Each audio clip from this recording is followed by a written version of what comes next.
So Trump's ICE went after Karoline Leavitt's family, extended family. This is unbelievably ironic. So I did not expect to see this, and I needed to talk about this because this is absolutely crazy. So if you guys don't know, let me go ahead and just show you guys just a little bit of what's going on. Let the video play.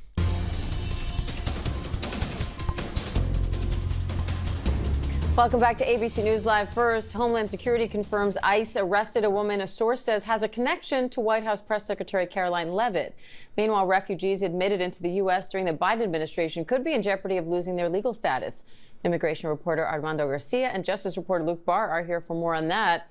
Armando, what's the latest on this woman ICE detained, and what's her connection to Karoline Leavitt? Well, this is her nephew's mother. DHS has forcefully described her as a criminal illegal alien, saying that she had a previous arrest for battery and overstayed a visa, presumably when she came to the United States when she was a child. Her lawyer is pushing back on some of these claims, saying that she had absolutely no criminal record, certainly no criminal record that would have prevented her from getting deferred action for childhood arrival status. And he's also saying that this is somebody who is now being held in Louisiana, thousands of miles away from home. They plan to challenge her arrest in federal court.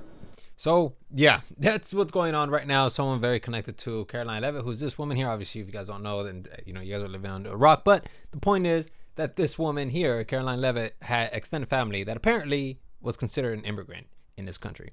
Now, this is all bad because she has a nephew that's about 10, 12 years old. So this is from Karoline Leavitt's Instagram page. You can see that this is the nephew right here in the middle, and then that's the father, Michael Leavitt, who was, I believe, married to the immigrant woman who is Bruna Ferrara. I think that's her name, but we'll look into her name right now in a bit. But this is the nephew here, and his mother's the one that got detained by ICE. There's another picture here of the nephew. And then it's crazy because when you're a political figure, like, you always get comments like this, like, that child looks scared of you and he should be. You support child sex trafficking every day on national television, which that's a nod to what's going on with the whole Epstein situation and President Donald Trump. And then there's this article all about White House Press Secretary Karoline Leavitt's brother, Michael Leavitt, who again is this person in the middle. That's Joe, and then that's of course Karoline there. And I believe this is Bob and Aaron. I read this article, so the names are mentioned here in this article. So just in case you're wondering, like, are you stalking the family? No, it's just because I already read the article. So let's go ahead and read some of the important aspects of this article, so then you guys are informed about this. So this is pretty important. Karoline Leavitt's family made headlines after ICE detained her brother's former fiance, which I guess they were supposed to be married, but they never did. And also, since they never did, she never got her papers to be in this country. So tough luck for her, because obviously ICE got to her. So here's a little bit more information. On November 12, Bruna Ferrara was arrested on Revere, Massachusetts, while en route to New Hampshire to pick up the son she shares with the White House press secretary's older brother, Michael Leavitt, per CNN. Her tourist visa had expired in 1999, which means that she's been here potentially illegally for almost 20 years. And she allegedly had been previously arrested for battery, according to a statement shared with People by the Department of Homeland Security spokesperson. Anytime it comes from the Department of Homeland Security in this administration, you know for a fact that there's some very fuzzy details going on. No other details about the arrest were provided, and local public broadcaster WBUR reported that it was unable to find any criminal charges filed against Ferrara in Massachusetts. What I tell you guys, that, like, you see what I mean? Like, some of these criminal charges are potentially bogus, and like, whenever it comes to this administration, I can't trust anything that these guys do. Now, I'm not saying that I completely believe this article. I'm just saying that, you know what, man, this administration has proven over and over again that it doesn't exactly find criminals based off of their actual criminal history. It just slaps random charges on these immigrants so they can get them out. So yeah, that's why I don't really trust this administration when it comes to this. And then of course, Karoline has not publicly commented on the arrest, and source told People that she hasn't spoken with Michael's former fiance in many years. Okay, so you know for a fact that if this is the case, you know for a fact she don't care about this.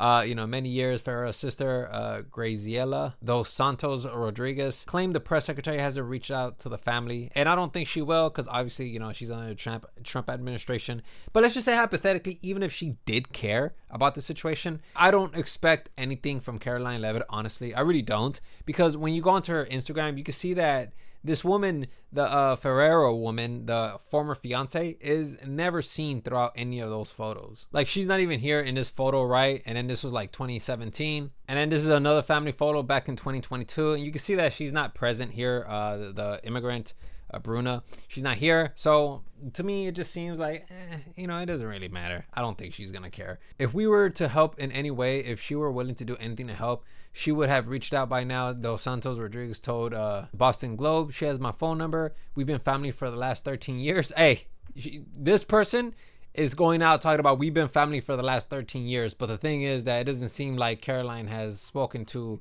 that woman in such a long time, right? How many years? In many years. So where's the family aspect in that? This is idealistic at best. This is not reality, unfortunately. Michael Jr. splits his time between his dad's home in New Hampshire and his mother's home in Massachusetts. Dos Santos Rodriguez told the Boston Globe. In a GoFundMe campaign to support her sister from being deported, she wrote that Ferrero's absence has been especially painful to her 11-year-old son and that he hopes every single day that she'll be home in time for the holidays. And I kind of want to show you guys this too as well, okay? Because this is pretty interesting, okay? Michael later told WMUR that his son has not spoken to Ferrero since she was detained and that his main concern is Michael Jr.'s safety and well-being, okay? However, Dos Santos Rodriguez is remember, this is the sister of Ferreira. How do you say that name? Ferreira. This is the sister that alleges that some of the Leavitt family, including Michael, urged her sister to self-deport to Brazil. And apparently they just kept saying, tell her to self-deport. She told Boston Globe. Self-deport to where? Brazil's not her home, obviously, because she's been here since she was 8.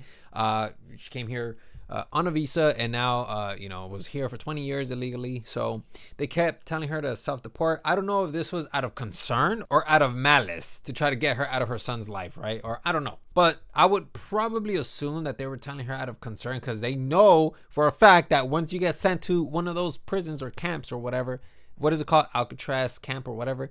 It's not gonna go well for you at all. You're gonna end up starving. It's just not a good path. All right, so maybe that's the reason why they were telling her to self-deport, because they don't want her to deal with that horrific path that an immigrant normally goes through. But yeah, overall, man, this is absolutely insane. No, I don't think that they care too much about this. I'm pretty sure that the way the Leavitt family sees this is, she's a big girl. She can handle herself. So I'm sure that they're probably going to see it like that. Karoline Leavitt is definitely not going to do anything, considering the fact that she's not even present in any of these photos.